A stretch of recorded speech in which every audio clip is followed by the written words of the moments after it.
Refraction through surface में हमने उत्तल पृष्ठ से भी अपवर्तन देखा और अवतल पृष्ठ से भी अपवर्तन देखा। फॉर्मूले लगभग सबके सेम थे।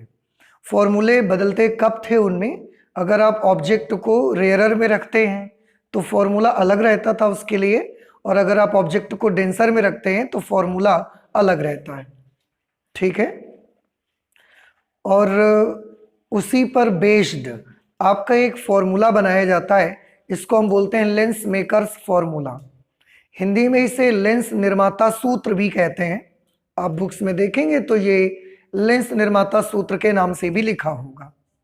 ये काफ़ी इंपॉर्टेंट फॉर्मूला है, लेकिन ये क्योंकि उत्तल और अवतल पृष्ठों के अपवर्तन यानी कि गोलीय पृष्ठों के अपवर्तन पर बेस्ड है, तो इसलिए जस्ट गोलीय पृष्ठों पर जब हमने अपवर्तन पढ़ा उसके तुरंत बाद हम इसको पढ़ना चाहते हैं। एक्चुअली अभी तक हमने लेंस का डिस्क्रिप्शन नहीं किया, लेंस की डेफिनेशन नहीं करी, लेंस के बारे में हमने कोई इंट्रोडक्शन अभी तक नहीं किया, लेकिन फिर भी उससे पहले हमने लेंस का नाम ले लिया, लेंस मेकर्स फॉर्मूला पढ़ने आ गए। और वो इसी वजह से, क्योंकि लेंस का इंट्रोडक्शन भले ही हमने क्लास 12th में नहीं किया, लेकिन क्लास 10th में आप लेंस में थोड़ा बहुत तो पढ़ के आए ही है। दूसरी चीज, क्योंकि ये जो फॉर्मूला है लेंस मेकर्स फॉर्मूला, ये आपका बेस्ड है गोलीय पृष्ठों पर अपवर्तन पर, इसलिए क्योंकि अभी हमने हाल ही में गोलीय पृष्ठों पर अपवर्तन पढ़ा हुआ है तो जरूरत है उस पर आधारित जो भी फॉर्मूला है उसको भी डिराइव कर लिया जाए। तो भले हमने लेंस का इंट्रोडक्शन अभी तक नहीं किया हुआ है, उसके बावजूद भी हम इस फॉर्मूले को पढ़ने आ गए हैं। ठीक है, चलिए इसको स्टार्ट करेंगे। इसमें हमने एक लेंस ले लिया है और क्लास 10th तक के नॉलेज से आप इतना सभी लोग जानते होंगे कि एक उत्तल लेंस हमने बना के रखा हुआ है। ठीक है, उत्तल लेंस का जो ये मिड पॉइंट होता है इसको हम ऑप्टिकल सेंटर बोलते हैं। ऑप्टिकल सेंटर, प्रकाशिक केंद्र कहा जाता है। अभी हम इसके बाद जब लेंस पढ़ेंगे तो उसमें सारे पॉइंट्स आपको क्लियर करेंगे। ये प्रकाशिक केंद्र होता है। इसमें आप देखते हैं लेंस में दो सरफेसेस होती हैं, एक सरफेस इधर वाली है और एक सरफेस उधर वाली है। ये वाली सरफेस को हम सरफेस नंबर 1 और इसको हम सरफेस नंबर 2 नाम दे देते हैं। ठीक है, तो सरफेस नंबर 1 और सरफेस नंबर 2, मैं एक चीज आपको बताऊं कि इसको हम लेंस निर्माता सूत्र क्यों बोलते हैं, लेंस मेकर्स फॉर्मूला, क्योंकि एक्चुअली ये जो फॉर्मूला यहां से डिराइव होके बनेगा इसका यूज लेंस को बनाने वाले करते हैं। जो लेंस के जो मैन्युफैक्चरर होते हैं, जो लेंस बनाते हैं, वो लोग इसका यूज करते हैं। कैसे? पहली बात तो लेंस का हम यूज करते ही कहां पर, यूज कहां करते हैं? तो आंसर है लेंस का यूज हम अगर हमारी आईज में कोई डिफेक्ट है तो उसको करेक्ट करने के लिए करते हैं। लेंस का यूज माइक्रोस्कोप, टेलीस्कोप, ऐसी बहुत सारी जगहों पर हम लेंस का यूज करते हैं। तो उसमें हमारे लिए रिक्वायर्ड क्वांटिटी क्या चीज होती है, क्या हमारे लिए जरूरी होता है? तो ये बड़ा सिंपल है। अगर ये एक लेंस है तो आपने पढ़ा हुआ है कि इस पर अगर ऐसे पैरेलल रेज जाती हैं, समांतर किरणें, तो आप देखते हैं कि लेंस की एक पावर होती है और उस पावर के अकॉर्डिंग लाइट रेज को ऐसे मोड़ देता है, ऐसा ये नीचे की तरफ और ये ऊपर की तरफ। ऐसे क्यों मुड़ता है? तो अगर हम इसके आपको कई टुकड़े करके दिखाएं लेंस के, तो इसका हर एक टुकड़ा एक प्रिज्म की तरह बिहेव करता है। आप ध्यान से देखें, लेंस में मैंने जब एक लाइन ऐसे बनाई तो ये लेंस का एक टुकड़ा यहां पर बना, ये एक प्रिज्म की तरह बिहेव करता है। आप देखो, केवल इतने टुकड़े को अगर आप देखोगे तो ये प्रिज्म की तरह आपको दिख रहा होगा, और इसका बेस नीचे की तरफ है, तो ये वाला टुकड़ा इसको नीचे की ओर मोड़ देता है लाइट रे को। ये वाले टुकड़े को अगर आप देखोगे तो ये भी प्रिज्म की तरह आपको दिख रहा होगा, और इसका बेस ऊपर की ओर है तो ये ऊपर की ओर लाइट रे को मोड़ देता है, और दोनों किरणें यहां पर जाकर मिलती हैं। ये किरणें ऐसा सीधे जाना चाहती थी, लेकिन लेंस ने इनको इतने एंगल से ऐसा जाना चाहते थे, लेंस ने इनको इतने एंगल से मोड़ दिया। ये लेंस की पावर है। अगर लेंस की पावर और ज्यादा होती तो वो रेस को और ज्यादा मोड़ देता। एक चीज और, this is optical centre. Optical centre से यहां तक की डिस्टेंस जहां पर ये किरणें मिलती हैं, जाके आप सब ने पढ़ा, इसको प्रिंसिपल फोकस कहते हैं, मुख्य फोकस। और यहां तक की जो दूरी होती है इसको हम फोकस दूरी बोलते हैं, फोकल लेंथ। ठीक है। अब अगर इस लेंस की पावर और ज्यादा होती तो ये किरणों को और ज्यादा मोड़ देता, और ज्यादा मोड़ देता अगर इसकी पावर और ज्यादा होती। अभी सिर्फ इतना मोड़ पाया है, ये किरणों को इतना मोड़ देता अगर पावर ज्यादा होती तो, और प्रकाश किरणें यहां पर आ जाती। उस समय प्रिंसिपल फोकस यहां पर होता और उस वक्त जो फोकस दूरी होती वो इतनी छोटी हो जाती। अब देखिए मैं क्या बोल रहा हूं कि अगर पावर ज्यादा होती तो किरणें यहां मिल जाती, तो पावर ज्यादा हो गई तो किरणें यहां मिली, लेकिन फोकस दूरी पहले की अपेक्षा देखो कैसी हो गई, कम। इससे हमको एक बात पता चलती है कि किसी भी लेंस की पावर ज्यादा होने से उसकी फोकस दूरी कम हो जाती है। आप खुद देखिए, अगर लेंस की पावर कम होती तो ये इतना भी ना मोड़ पाता, ये किरणों को बस जरा सा मोड़ता, इतना सा केवल, और यहां से भी किरण इतनी ही मुड़ती और ये किरणें आकर के यहां पर मिलती। At that situation principal focus यहां पर होता और उस समय यहां से यहां तक की जो डिस्टेंस होगी वो फोकस दूरी होती स्मॉल एफ। समझ आया आपको? तो इस तरीके से आप एक चीज देख रहे हैं, जब लेंस की पावर ज्यादा होगी तो मुख्य फोकस यहां मिलेगा, फोकस दूरी बस इतनी सी। अगर लेंस की पावर कम है तो मुख्य फोकस यहां मिलेगा, फोकस दूरी इतनी ज्यादा। पावर कम फोकस दूरी ज्यादा, पावर ज्यादा फोकस दूरी कम। हम बोल सकते हैं that power of any lens is inversely proportional to its focal length. जो पावर होती है किसी भी लेंस की वो उसकी फोकस दूरी के व्युत्क्रम के बराबर होती है, उल्टा रहती है। फोकस दूरी ज्यादा है तो पावर कम, और फोकस दूरी कम है तो पावर ज्यादा।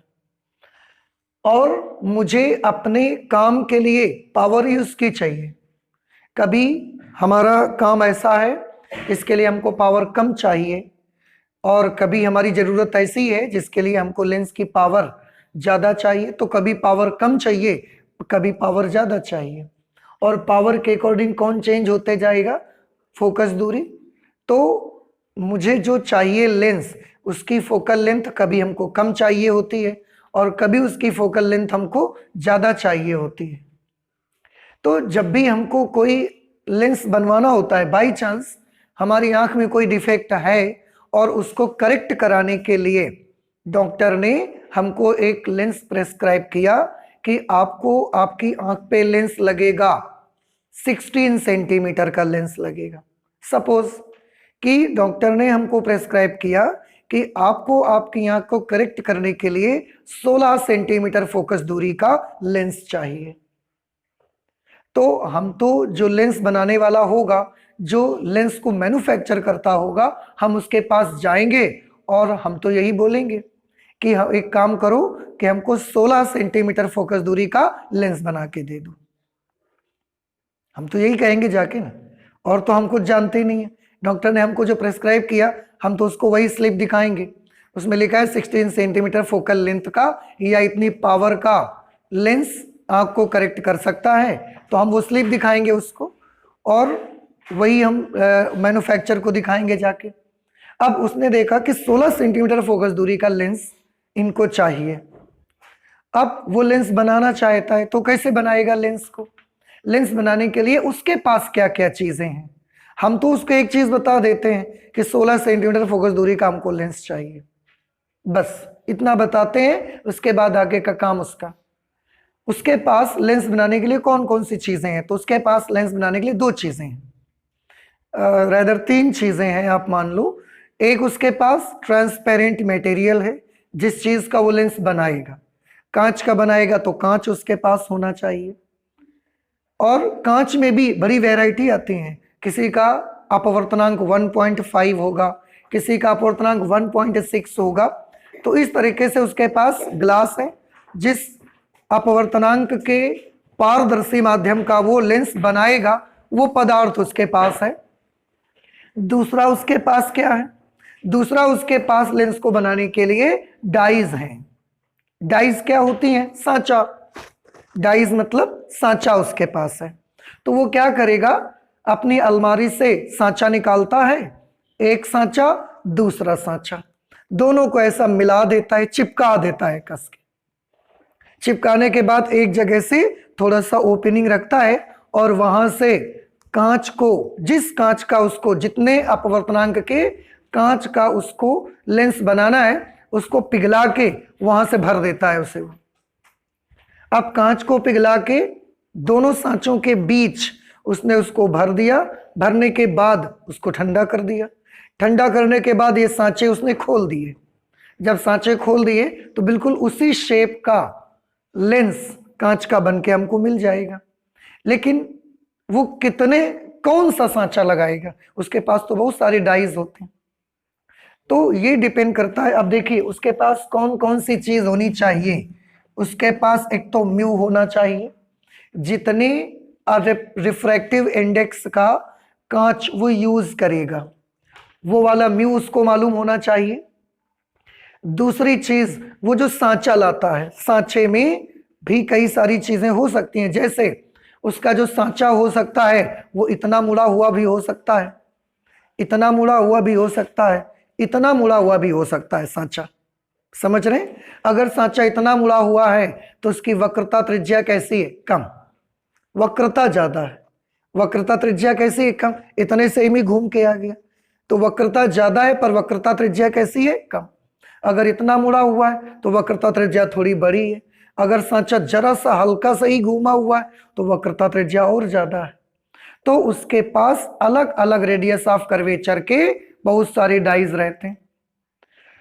और वो तो दो डाइज यूज कर रहा है, एक इधर वाला और एक इधर वाला, तब दोनों को चिपकाता है। इसका रेडियस ऑफ कर्वेचर अलग हो सकता है, इसका रेडियस ऑफ कर्वेचर अलग हो सकता है। तो उसके पास दो रेडियस ऑफ कर्वेचर होंगे, इसलिए एक का नाम हमने रख दिया R1 और दूसरे का नाम रख दिया R2। नाम मतलब वक्रता त्रिज्याएं। तो दो डाइज जो वो यूज करेगा उसमें से एक सांचे का वक्रता त्रिज्या R1, दूसरे सांचे की वक्रता त्रिज्या R2।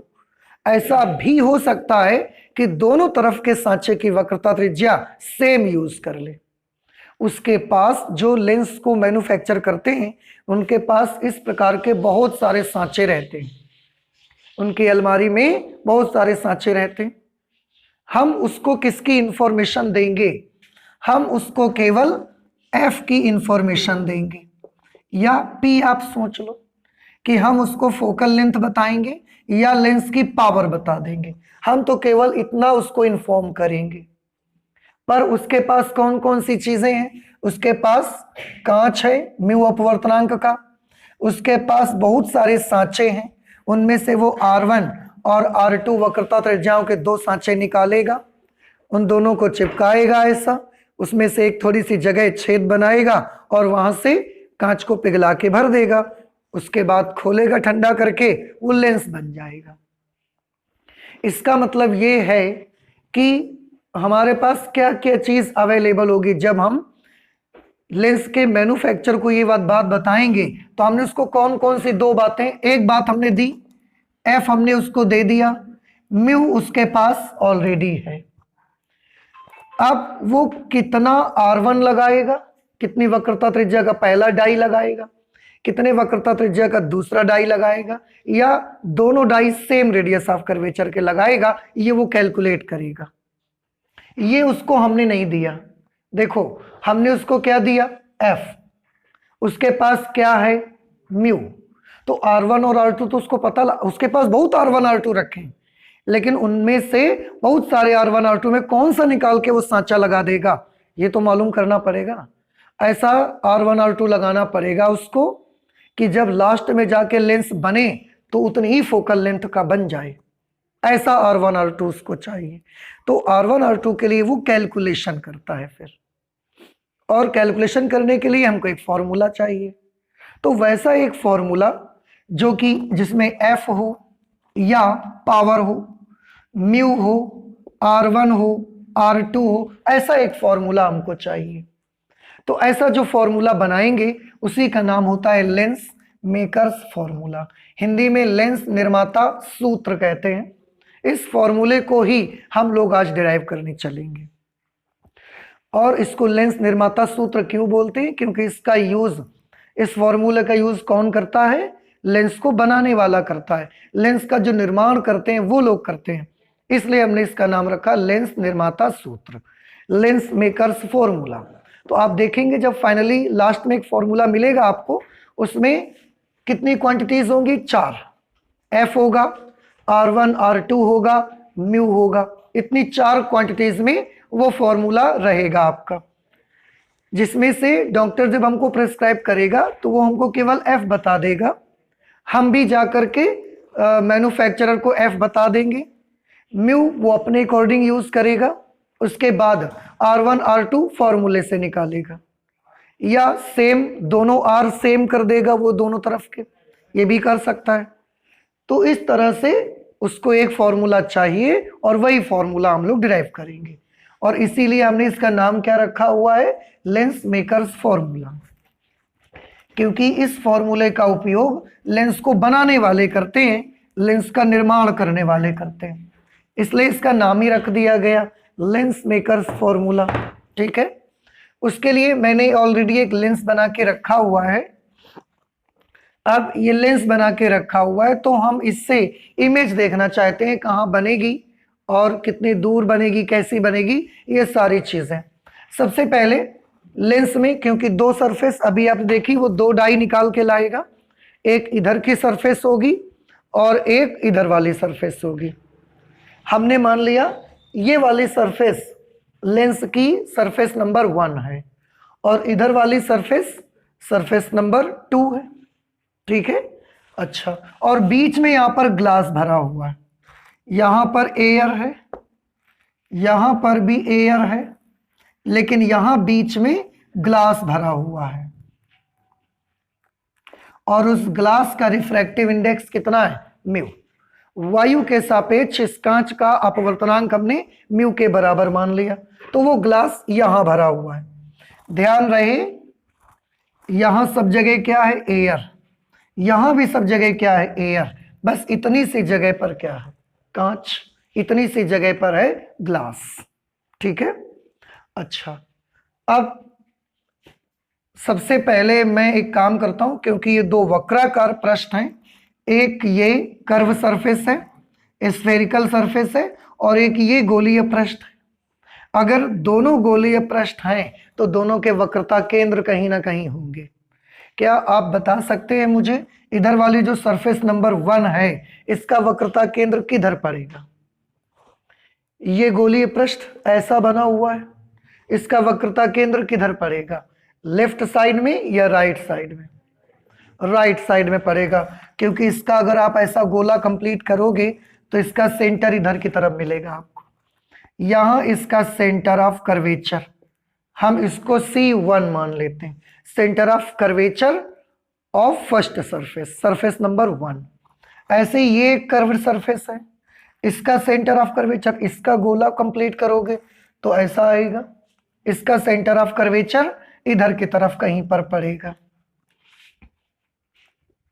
यहां कहीं पड़ेगा C2, ये हम मान लेते हैं। मान लिया, दोनों को अलग अलग मान रहे हैं तो थोड़ा सा डिफरेंट कर देते हैं जरा। ठीक है, अच्छा, ये दूसरी सरफेस का सेंटर ऑफ कर्वेचर है, ये पहली सरफेस का सेंटर ऑफ कर्वेचर है। इसके बाद ठीक है, कहीं पर और देखो, ये दूसरे पृष्ठ का वक्रता केंद्र, ये पहले पृष्ठ का वक्रता केंद्र, और ये लेंस का प्रकाशिक केंद्र, तीनों को मिलाती हुई हमने एक लाइन बना दी। और ये जो हमने लाइन बनाई, इसको आप क्या बोलेंगे? इसको आप बोलेंगे मुख्य अक्ष, प्रिंसिपल एक्सिस कहा जाता है इसको, प्रिंसिपल एक्सिस। ठीक, अब इस प्रिंसिपल एक्सिस पर कहीं पर हम एक ऑब्जेक्ट रख लेते हैं, एक वस्तु रख लेते हैं। यहां पर हमने रख लिया वस्तु, वस्तु ऑब्जेक्ट, इसको हम ओ मान लेते हैं। अब अगर इसकी इमेज आपको देखनी है तो इसमें से हमको कम से कम 2 प्रकाश किरणें चाहिए, 2। उनमें से एक प्रकाश किरण तो हम बड़ी आसान से लेंगे और वो मुख्य अक्ष के अनुदिश से ले लेते, ऐसे उसको हम और कहीं नहीं लेते, सीधे सीधे मुख्य अक्ष के अनुदिश ले लेते। और आप जानते हैं मुख्य अक्ष के अनुदिश आपने गोलीय उत्तल पृष्ठ भी किया हुआ है और गोलीय अवतल पृष्ठ भी आपने किया हुआ है। दोनों में जब मुख्य अक्ष के अनुदिश प्रकाश किरण जाती थी तो वो किसी भी तरफ मुड़ती नहीं थी, क्योंकि वो अभिलंबवत जाती है, इसलिए वो सीधी निकल जाती है। तो ये सीधी निकल जाएगी, एक प्रकाश किरण ये हो गई। एक और प्रकाश की किरण हम लेना पड़ेगा हमको, तो वो हम लाइट रे इस सरफेस पर कहीं पर ले लेते हैं। मान लिया कि वो लाइट रे हमने यहां पर ले ली, इस जगह पर। इसका कुछ नाम रख देंगे, ए नाम रख दो आप, ठीक। अच्छा, अगर ये ए पर पड़ी जा करके, अब ध्यान से देखो, यहां एयर है और ए के आगे अगर चलेगी तो यहां क्या मिलेगा उसको? ग्लास मिलेगा। अगर ये एयर और ये ग्लास है, it means medium is changing. अगर मीडियम चेंज हो रहा है सो ड्यू टू रिफ्रैक्शन ये लाइट रे मुड़ेगी, अभिलंब की ओर मुड़ेगी या तो अभिलंब से दूर हट जाएगी। तो फिलहाल तो क्योंकि वायु से कांच में जा रही है, विरल से सघन में जा रही है, तो अभिलंब की ओर मुड़ेगी कि अभिलंब से दूर हटेगी? अभिलंब से दूर हटेगी, अभिलंब की ओर मुड़ जाएगी, क्योंकि विरल से सघन में जा रही है तो अभिलंब की ओर झुकेगी। तो हमको पॉइंट ए पर अभिलंब चाहिए। क्या आप बता सकते हैं पॉइंट ए पर अभिलंब कहां होगा, कैसे होगा? वक्रता केंद्र से मिला दिया जाए तो वक्रता केंद्र तो दो हैं, C1 और C2। कौन से वक्रता केंद्र से मिलाएं? C1 से मिला दें, बिल्कुल सही। क्यों? क्योंकि सरफेस नंबर 1 का वक्रता केंद्र C1 है, तो यहां से हमको मिला देना चाहिए इसे। और इस तरह से आपको ये अभिलंब मिल जाएगा। ये एक अभिलंब बन गया और ये अभिलंब हमने मान लिया N1, क्योंकि सरफेस नंबर 1 का अभिलंब है, तो ये अभिलंब हमने मान लिया N1। अब प्रकाश किरण के जाने का रास्ता बेटा देखो क्या है। प्रकाश किरण के जाने का रास्ता तो बउआ यही है भाई। अगर उसके सामने ये सरफेस ना पड़ती तो वो सीधे इस रास्ते पर निकल जाती कि नहीं निकल जाती? लेकिन क्योंकि ये सरफेस पड़ गई, इसके इधर एयर और इसके इधर ग्लास है, तो ये क्या करेगी बताओ? अभिलंब की ओर झुक जाएगी। ये अभिलंब है, अभिलंब की ओर झुकना है, ऐसे जाना चाहती है, अभिलंब की ओर झुकना है, तो नीचे की तरफ आएगी या और ऊपर की तरफ झुक जाएगी? नीचे की तरफ आएगी और अभिलंब की ओर मुड़ गई ये प्रकाश किरण। देखो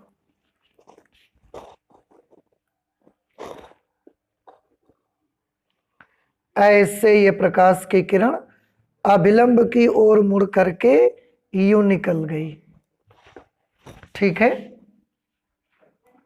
और अब आप देखें गौर से, इस लाइट रे को जो कि यहां से ऐसे गई थी, इसका जाने का रास्ता तो ये था, लेकिन वो उस रास्ते पर नहीं गई बल्कि यहां से ऐसे चली गई। ये कुछ समझ आया आपको? इस तरह से वो लाइट की रे निकल गई। अब एक प्रॉब्लम इसमें और आई, जब ये ऐसा जा रही थी यहां पर इसको फिर से एक सरफेस मिल गई। आप देखिए, अगर इस सरफेस के बाद यहां पूरे में ग्लास होता, पूरे में, तो ये जाती और यहां पर इमेज बनाती। देख रहे हैं ना आप? अगर ये वाली दूसरी सरफेस ना आती, इधर की तरफ पूरे में कांच ही कांच होता, तो ये प्रकाश किरण जाती और यहां जाकर इमेज बनाती कि नहीं बनाती? लेकिन क्योंकि पूरे में इधर की तरफ ग्लास नहीं मिला, इसको फिर से यहां पर एक सरफेस मिल गई और इसके इधर एयर मिला, तो क्या इमेज वहां बनेगी? जा करके वहां नहीं बनेगी, क्यों? क्योंकि इसको एक सरफेस फिर मिली, अब उस सरफेस पर जाएगी तो कांच से हवा में जा रही है फिर से, और अगर कांच से हवा में जाएगी तो फिर तो किसी तरफ मुड़ेगी वो। अगर वो किसी तरफ मुड़ेगी तो उस सिचुएशन पे इमेज वहां तो नहीं बन पाएगी। तो आप ये मान लीजिए कि ये जो प्रकाश किरण है ये कब यहां पर आकर इसकी इमेज बनती, यहां पर इमेज बनती, बनी नहीं लेकिन, इसलिए हमने इसको क्या मान लिया, आई डैश। ये बात कुछ आपको समझ आ रही है? नहीं समझ आई? भाई अगर ये वाली केवल सरफेस है, ये पृष्ठ नहीं होता, थोड़ी देर के लिए आप इमेजिन करिए, तो अगर ये पृष्ठ नहीं होता तो इसके उधर पूरे में क्या भरा रहता, कांच ही कांच भरा होता। फिर प्रकाश की किरण जो इधर मुड़ गई थी वह ऐसे सीधे निकल के एक प्रकाश किरण ये वाली जाती और एक ये वाली आ जाती और दोनों यहां पर एक दूसरे को काटती, यहां पर प्रतिबिंब बनाती, लेकिन बना नहीं पाएंगी। क्यों? क्योंकि उसके रास्ते पर जैसे ही वो यहां से आगे चलना चाहेगी, उसके रास्ते पर ये फिर एक सरफेस आ गई। अगर ये एक सरफेस आ गई तो इस सरफेस के इधर की तरफ कांच है और इधर की तरफ एयर है, वायु है। यहां पर जैसे ही प्रकाश किरण पड़ेगी फिर से माध्यम चेंज हो रहा है, माध्यम चेंज होने की वजह से अपवर्तन होगा और अपवर्तन की वजह से फिर से प्रकाश किरण मुड़ेगी। अगर ये फिर से प्रकाश किरण मुड़ेगी तो अब किधर की तरफ मुड़ेगी, अब तो सघन से विरल में जा रही है। सघन से विरल में जाने पर अभिलंब से दूर हटती है, तो ये किधर की तरफ जाएगी, इसका नाम हमने पॉइंट बी रख दिया। ये अभिलंब से दूर हटेगी, लेकिन उसके लिए हमको अभिलंब चाहिए, तो बिंदु बी पर हमको एक अभिलंब चाहिए।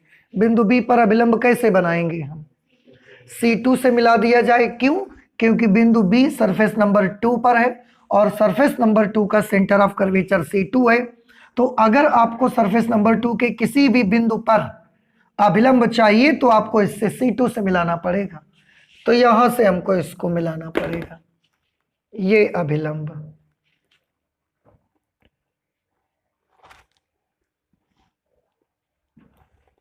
इससे हम इसको ऐसा मिला देते हैं, ये अभिलंब आ गया, अभिलंब N2 हमने इसका नाम रख दिया।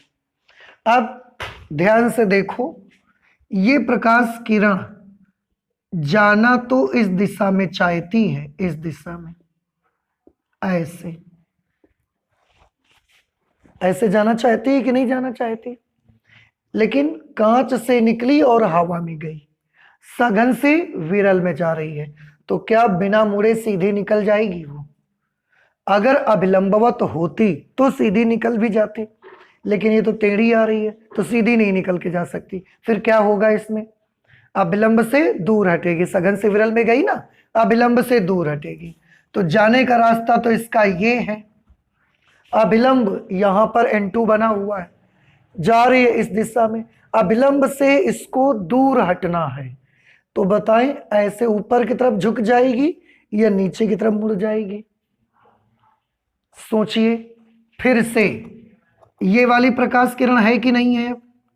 इसको देखिए, ये यहां से ऐसे आ रही थी, अंदर कांच है, बाहर इसको क्या मिलने वाली है, एयर, सघन से विरल में आ रही है। सघन से विरल में जाने पर अभिलंब से दूर हटेगी कि अभिलंब की ओर झुकेगी? अभिलंब से दूर हटेगी, तो इस पॉइंट पर अभिलंब कहां है, इस पॉइंट पर N2 ये अभिलंब है, ये अभिलंब है और ये किरण के जाने का रास्ता है। अब सघन से विरल में जा रही है तो अभिलंब से दूर हटना चाहती, दूर हटने के लिए ऊपर की तरफ झुक जाए या और नीचे मुड़ जाए? सोचो, बताओ हमको, ये अभिलंब है कि नहीं? ये N2 और इस दिशा में जा रही है, ये रास्ता उसका है। सघन से विरल में जाने के लिए अभिलंब से क्या करना पड़ेगा, दूर हटना है। अब ये अभिलंब है और इससे अगर दूर हटना है तो ऐसा ऊपर की तरफ मुड़े कि नीचे झुके? नीचे झुके तभी तो अभिलंब से दूर हट पाएगी, ऊपर की तरफ मुड़ जाएगी तो अभिलंब के और नजदीक नहीं पहुंच जाएगी, तो नीचे की तरफ इसको मुड़ना चाहिए, तो ये थोड़ा और नीचे से मुड़ के आ जाएगी, ये थोड़ा और नीचे मुड़ करके यहां पर आ जाएगी, ऐसे, और इस दिशा में निकल जाएगी, ये इस डायरेक्शन पे निकल जाएगी ऐसे। अब आप ध्यान से देखो, एक प्रकाश की किरण वस्तु से जो चली थी वो मुख्य अक्ष की अनुदिश, एक प्रकाश की किरण जो फाइनल प्रकाश की किरण आ रही है वो ये आ रही है, दोनों एक दूसरे को यहां पर इंटरसेक्ट करते हैं, इसलिए जो फाइनल इमेज बनेगी ऑब्जेक्ट की वो इस जगह पर बनेगी आकर के। कुछ बात समझ में आई? तो ये फिगर है हमारा। अब आप बता सकते हैं मुझे, अगर आपको समझ में आ गया है तो अब आप मुझे बताइए N1 क्या चीज है? सरफेस नंबर 1 के बिंदु A पर अभिलंब कौन है? N1 C1 से मिलाया गया है। सरफेस 2 के पॉइंट B पर अभिलंब कौन है? N2 अभिलंब है। प्रकाश किरण का वास्तविक मार्ग कौन सा है, बता सकते हैं आप मुझे? पहले कहां से कहां गई, फिर इसके बाद कहां गई, फिर कहां गई, बताएं आप मुझे। रियल पाथ उसका कौन सा है? O पर वस्तु है तो पहले O से A पर गई, फिर क्या हुआ? A से फिर किधर की तरफ गई? अपवर्तित हुई और A से B तक गई।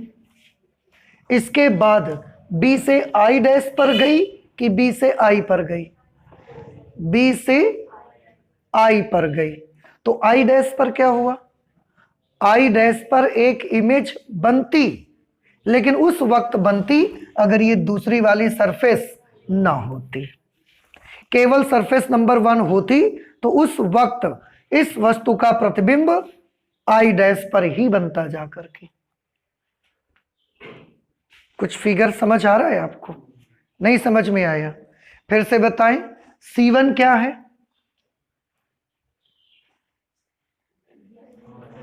पहले वाले पृष्ठ का वक्रता केंद्र।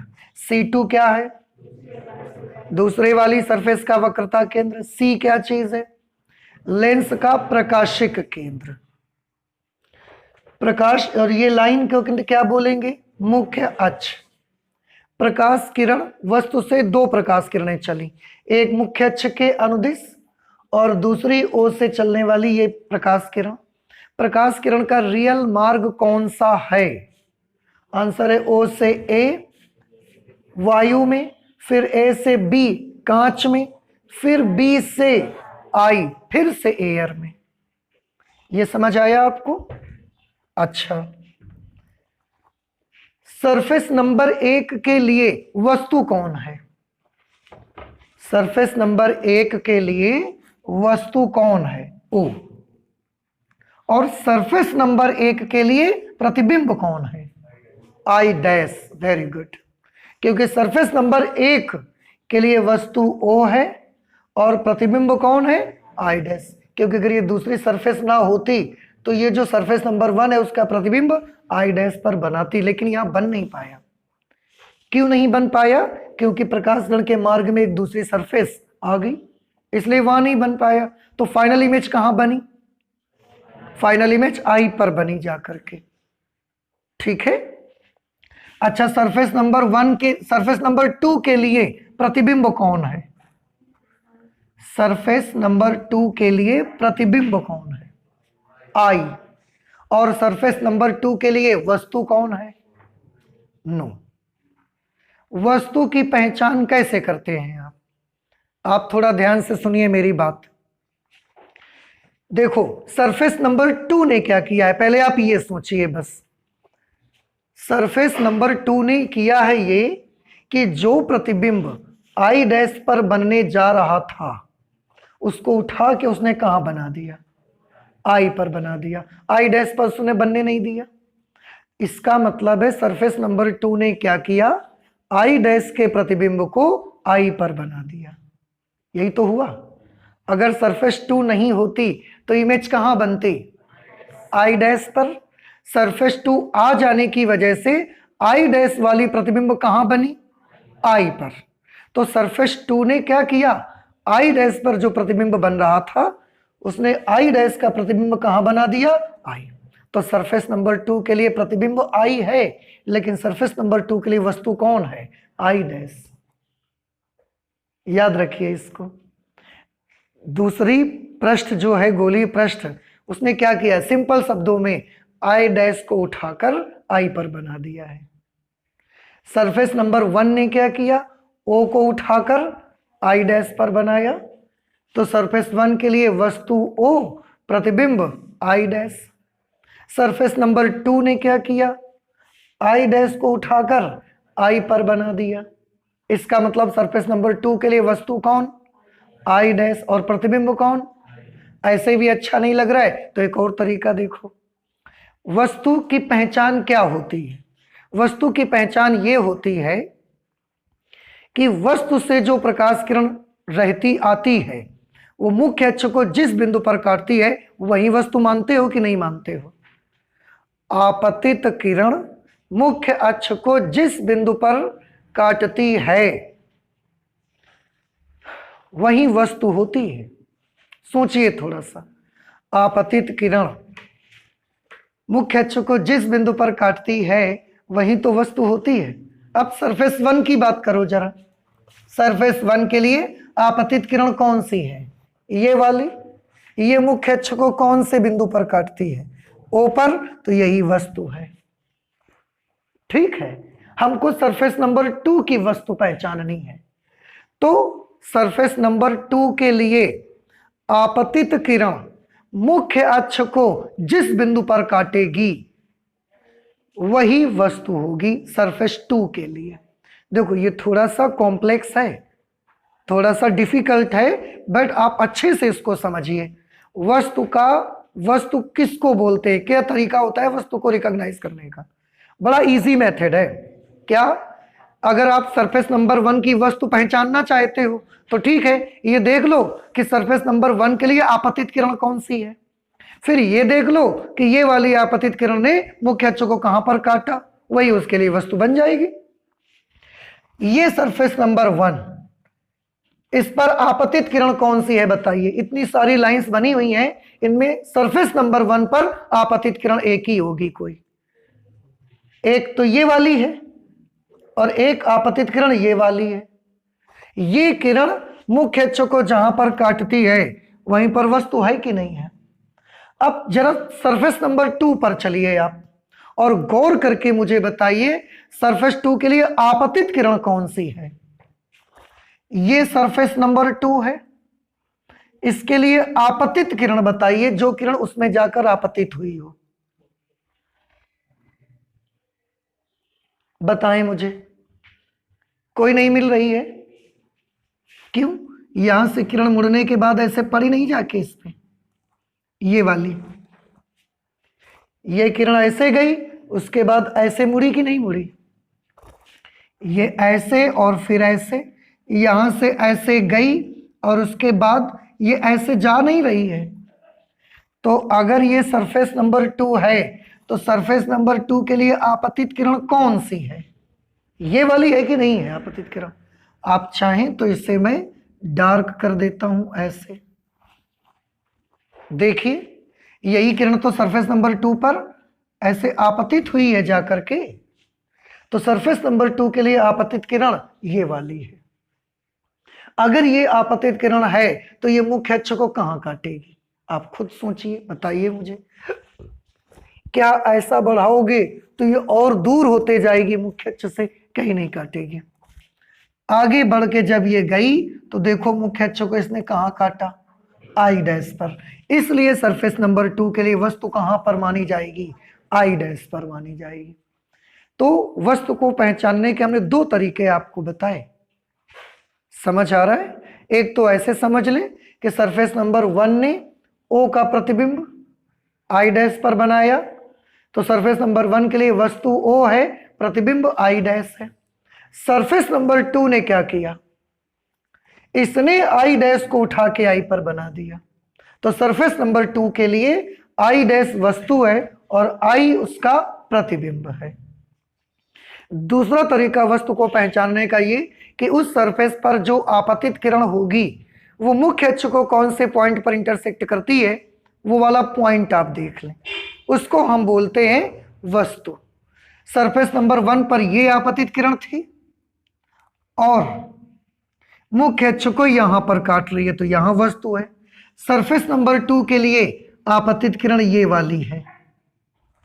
अगर ये वाली आपतित किरण है, इसको आप बढ़ा के देखिए, इधर तो कहीं भी मुख्य अक्ष को काटेगी नहीं, इधर जाके काटेगी, तो उसके लिए मुख्य अक्ष को जहां पर काटेगी ये वस्तु का काम करेगी। ठीक है, तो इतने डिस्कशन के बाद क्या अब आपको समझ में आया कि सरफेस नंबर 1 के लिए बताइए वस्तु कौन है? सरफेस नंबर 1 की बात करिए, वस्तु ओ प्रतिबिंब आई डैश। सरफेस नंबर 2 के लिए प्रतिबिंब आई, वस्तु आई डैश। याद रहेगा आपको? ये फिगर बनाना समझ आ गया आपको? नॉर्मल से समझ में आ गए n1 और n2? ठीक, अब इसके बाद हम इसके डेरिवेशन कर सकते हैं। सबसे पहले हम डेरिवेशन करेंगे, हाँ एक चीज और हम मान लेते हैं, यहां पर इसको मान लेते हैं P, इसको मान लेते हैं Q। ये मान लेते हैं कि जो लेंस है ये अत्यंत पतला है और इतना पतला है कि इसका P, Q और C सब लगभग एक ही जगह पर है। मैंने इतना मोटा बनाया हुआ है क्योंकि मुझे आपको समझाना है, आपको दिखाना है मुझे। अगर मैं मोटा नहीं बनाऊंगा आपको समझ में नहीं आएगा, इसलिए लेंस हमने मोटा बनाया। अदरवाइज लेंस को हम बहुत पतला मान लेते हैं, इतना पतला कि इसका बिंदु P, Q और C सब एक ही जगह पर, करीब करीब एक ही जगह पर आ रहे हैं। तो मैं यहां पर मान लेता हूं, माना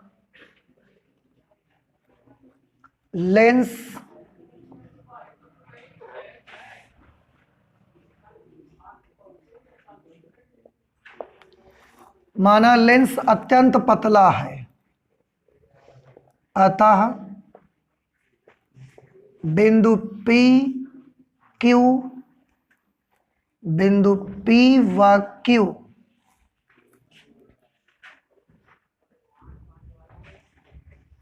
बिंदु C के अत्यंत समीप हैं। अत्यंत समीप होने का मतलब ये है कि हम चाहें तो C के स्थान पर या P और Q के स्थान पर हम C ले सकते हैं। अतः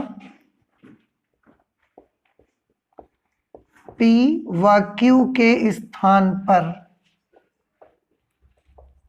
P व Q के स्थान पर C लिया जा सकता है। P व Q के स्थान पर C लिया जा सकता है। ठीक है, अच्छा अब एक चीज और, इस पूरे लेंस के लिए वस्तु अगर हम देखेंगे तो ये वस्तु है और इसकी डिस्टेंस u। इस पूरे लेंस के लिए जो प्रतिबिंब है वो I पर है, इसलिए प्रतिबिंब की दूरी होगी v। ठीक है, ये भी मान लेते हैं कि जो ये पहली सरफेस है इसकी वक्रता त्रिज्या r1 है, यहां से यहां तक का डिस्टेंस, ये वक्रता त्रिज्या होगी r1 और C2 तक का डिस्टेंस, दूसरे पृष्ठ से C2 तक का डिस्टेंस, ये दूसरे पृष्ठ की वक्रता त्रिज्या होगी r2। लेकिन मैंने अभी अभी माना कि क्योंकि ये सब P, Q, C एक जगह पर हैं, इसलिए जब भी हम डिस्टेंस लेंगे तो आप इसमें कंफ्यूज मत होइएगा कि ये r1 तो P से C1 तक की डिस्टेंस है और r2 तो Q से C2 तक का डिस्टेंस है। हम सारी डिस्टेंस कहाँ से ले लेंगे? C से, और इतनी छोटी छोटी डिस्टेंसेस को हम कैलकुलेट नहीं करेंगे, उसको नहीं लेंगे। इसीलिए हम पहले ही ये सब लिख चुके हैं कि अत्यंत समीप हैं। ठीक है, अच्छा इतना हो गया। अब सबसे पहले पृष्ठ 1 पर अपवर्तन के सूत्र से, पृष्ठ 1 पर अपवर्तन के सूत्र से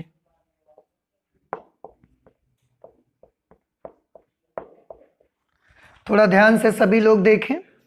सरफेस 1 पर अपवर्तन के सूत्र से, जो सरफेस 1 है, सरफेस 1 एक गोलीय पृष्ठ है और इस पर अपवर्तन का सूत्र हमको लगाना है। हमने अपवर्तन के दो तरह के फॉर्मूले देखे हैं, एक उस समय जब वस्तु विरल माध्यम में होती थी और एक उस समय जब वस्तु सघन माध्यम में होती है। देखें ये दो फॉर्मूले।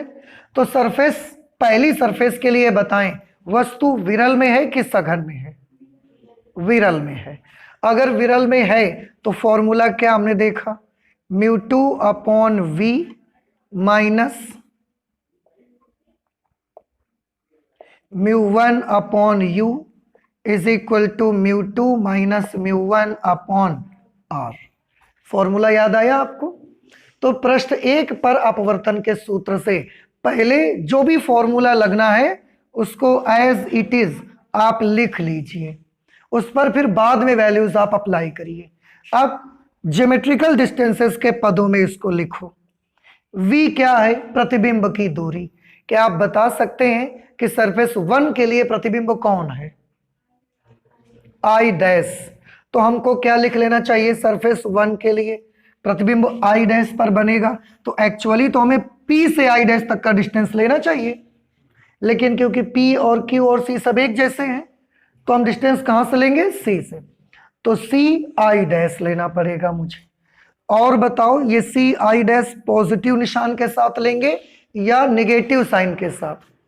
आपतित किरण इधर जा रही है तो इधर की तरफ वाली सारी डिस्टेंसेस पॉजिटिव और इधर वाली सारी डिस्टेंसेस नेगेटिव।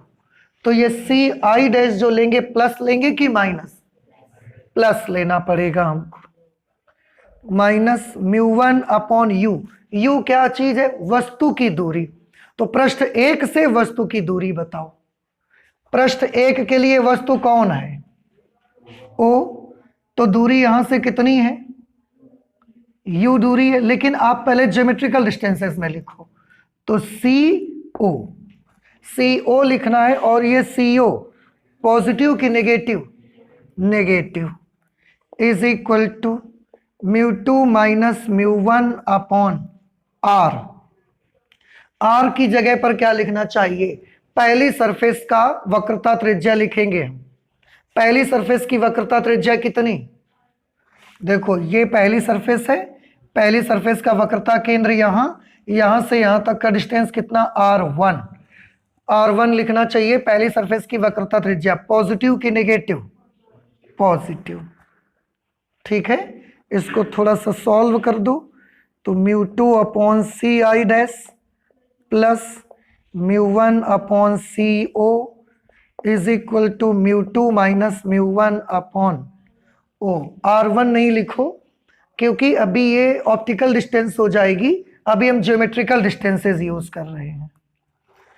तो ज्योमेट्रिकल डिस्टेंसेस के लिए CC1 हमको लिखना चाहिए।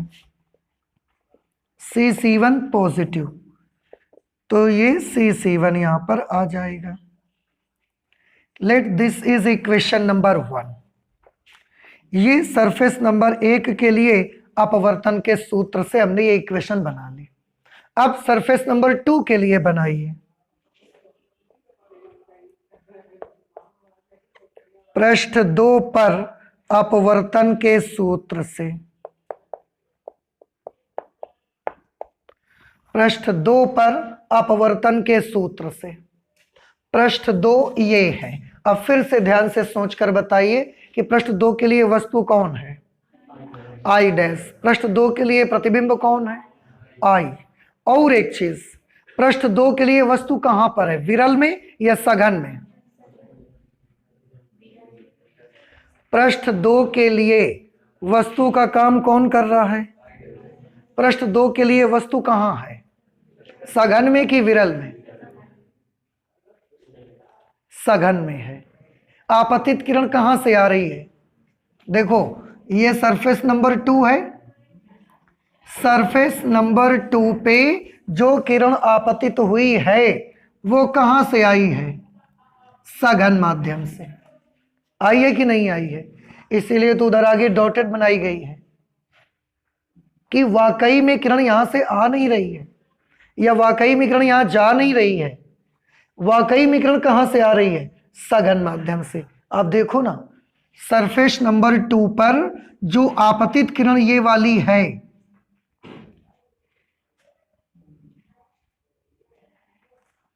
ये वाली जो आपतित किरण है, ये सघन से आई है कि नहीं आई है? ऐसे अगर सघन से आई है, सघन से विरल में जा रही है।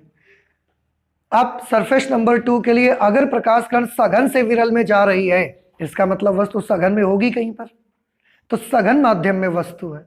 और अगर सघन माध्यम में वस्तु है तो उस समय उसके लिए क्या फॉर्मूला बनाया था?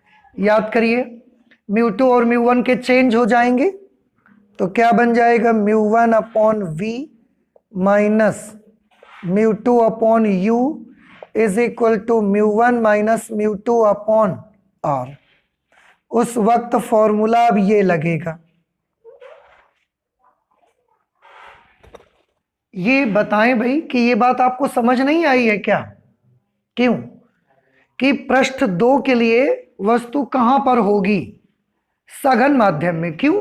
क्योंकि पृष्ठ 2 पर जो किरण आपतित हुई है उस सघन से आ रही है। अगर सघन से आ रही है तो पक्का वस्तु सघन माध्यम में होगी, तभी तो आपतित किरण सघन से आ रही है।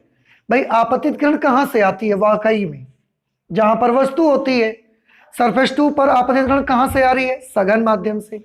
इसका मतलब वाकई में वस्तु कहां रखी होगी? सघन माध्यम में रखी होगी। और रही बात कि आई डैश को आप देखोगे ये तो एयर में है, तो ये प्रतीत हो रही है। वाकई में यहां पर वस्तु है क्या? वाकई में नहीं है, ये प्रतीत हो रही है। इसलिए क्योंकि सरफेस नंबर 2 के लिए प्रकाश जो वस्तु है वो सघन माध्यम में है, और वस्तु सघन माध्यम में जब होती है तो उसके लिए फॉर्मूला हमने आपको बताया है, ये फॉर्मूला आता है। अब फिर ऑप्टिकल आप ज्योमेट्रिकल डिस्टेंसेस में पहले इसे कन्वर्ट करें, तो μ1 की जगह μ1 प्रतिबिंब बताइए। सरफेस 2 के लिए प्रतिबिंब कौन सा होगा? I। तो डिस्टेंस क्या लिखी जाए? CI। पॉजिटिव लिखें कि नेगेटिव लिखें? Positive CI minus μ2। U क्या चीज होती है? वस्तु, वस्तु की दूरी। तो सरफेस नंबर 2 के लिए वस्तु का काम कौन कर रहा है? I dash. तो वस्तु की दूरी यहां से कितनी ली जाएगी? CI dash. पॉजिटिव कि negative? Positive. CI dash is equal to μ1 minus μ2 upon r, radius of curvature, दूसरी सरफेस का रेडियस ऑफ कर्वेचर R2 यानी कि C2। और क्योंकि इस तरफ है तो नेगेटिव लेना पड़ेगा, माइनस C2। ठीक है। अब इसमें एक काम और कर लीजिए, थोड़ा सा कैलकुलेट करके। क्या? इसको तो ऐसा ही लिख लो, μ1 upon CI minus μ2 upon CI dash is equal to, एक काम कर लो, ऊपर नीचे दोनों तरफ माइनस से मल्टीप्लाई करवा दो, या तो यहां से माइनस कॉमन लेके इस माइनस को कैंसिल कर दो। जब माइनस कॉमन लोगे तो अभी ये μ1 माइनस μ2 है, माइनस कॉमन लेने से ये μ2 माइनस μ1 हो जाएगा, μ2 माइनस μ1, और अपॉन में क्या हो जाएगा? C2। Let this is equation number 2। ठीक है, ये समीकरण 1 हो गई और ये समीकरण हो गई 2। अब हमें क्या करना है? यहां से ध्यान से देखिए, रियल ऑब्जेक्ट कहां पर है हमारे पास? O पर, और जो लास्ट इमेज बनी है वो कहां बनी है? I पर। तो I डैश पर तो कुछ है नहीं, I डैश पर कुछ नहीं है, तो इन फॉर्मूलों में से ये जो हमारे 2 इक्वेशन बनी है उनमें से ये I डैश वाली टर्म कैंसिल होना चाहिए। अब आप देखो कैसे कैंसिल करें। यहाँ μ2 अपॉन CI डैश है, यहाँ भी μ2 अपॉन CI डैश है, ये प्लस है और यहाँ माइनस है। हम दोनों को कैंसिल करना चाहते हैं, क्या करें? जोड़ देना चाहिए। तो equation number 1 plus equation number 2, मतलब समीकरण 1 और समीकरण 2 को जोड़ने पर, जब जोड़ेंगे आप थोड़ा ध्यान से देखिए, मैं एक स्टेप कम करके लिखूंगा। μ2 अपॉन CI डैश से μ2 अपॉन CI डैश कैंसल हो जाएगा, हो जाएगा कैंसिल। क्या बचेगा? μ1 अपॉन CO, μ1 अपॉन CO प्लस μ1/ci इज इक्वल टू, यहां भी ध्यान से देखना, ये भी μ2 माइनस μ1 है, यहां भी μ2 माइनस μ1 है, दोनों से μ2 माइनस μ1 भी कॉमन हो जाएगा राइट हैंड साइड में। अगर μ2 माइनस μ1 कॉमन हो गया तो क्या बचेगा, इसमें बचेगा 1/cc1 और उसमें 1/cc2, 1/cc1 प्लस 1/cc2। अभी ये हमारा फॉर्मूला पूरा का पूरा फॉर्मूला ज्योमेट्रिकल डिस्टेंसेस के टर्म्स में है। एक और काम करो, यहां दोनों में μ1 दिख रहा है, पूरी इक्वेशन को μ1 से भाग दे दो, μ1 का यहां भाग दोगे तो क्या बनेगा 1/co, यहां भाग दोगे तो क्या बनेगा 1/ci। थोड़ा सा एक काम कर लेना चाहते हैं, ये ci वाली टर्म पहले कर लो, co वाली बाद में कर लो, तो 1/ci plus 1/co is equal to μ1 का जब यहां भाग दोगे तो क्या मिलेगा μ2/μ1 माइनस 1। इसे थोड़ा हम नीचे लिखते हैं, यहां बनेगा नहीं, 1/ci plus 1/co is equal to μ2/μ1 minus 1 into 1/cc1 plus 1/cc2। ठीक है, 1/ci। अब इनकी ऑप्टिकल डिस्टेंसेस बनाओ। ci बताइए, c से i तक की डिस्टेंस स्मॉल v, प्लस की माइनस, प्लस, तो 1/v प्लस 1/co, c से o तक की डिस्टेंस u, माइनस की plus, minus u is equal to, बेटा क्या आपको याद है μ2/μ1 क्या है, म्यू वायु के सापेक्ष कांच का अपवर्तनांक, 1/cc1, c1 r1 लिखना है, प्लस या minus, plus r1, 1/cc2, c2 r2 लिखेंगे नेगेटिव, ऐसे। तो ये फॉर्मूला बना 1/v minus 1/u is equal to mu minus 1 into 1/r1 minus 1/r2। ये एक फॉर्मूला बना, और सभी लोग 1/v माइनस 1/u को जानते हैं। लेंस के लिए 1/v माइनस 1/u क्या होता है, क्लास 10th में तो इतना पढ़ा है आप। हाँ, 1/v minus 1/u is equal to 1/f, तो इसकी जगह पर हम लिख सकते हैं 1/f। Therefore 1/f is equal to mu minus 1, 1/f is equal to mu minus 1, 1/r1 minus 1/r2। और एक चीज देखिए, 1/f ही क्या होता है, पावर, लेंस की क्षमता।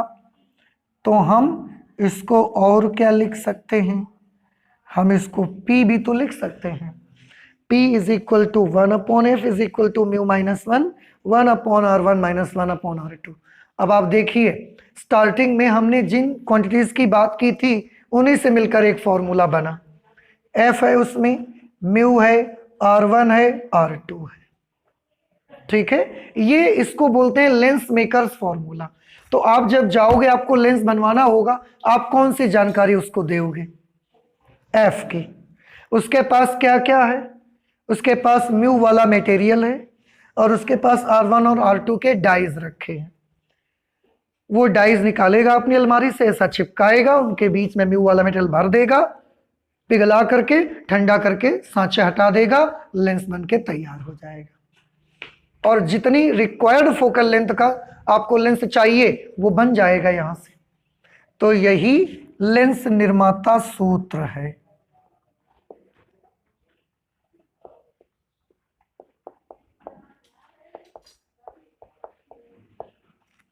यही लेंस निर्माता सूत्र है। आई होप कि आपको ये बातें समझ आई होंगी। तो प्लीज आप इसे नोट कर लें, आगे और हम पढ़ाई करेंगे, लेकिन नेक्स्ट क्लास में करेंगे।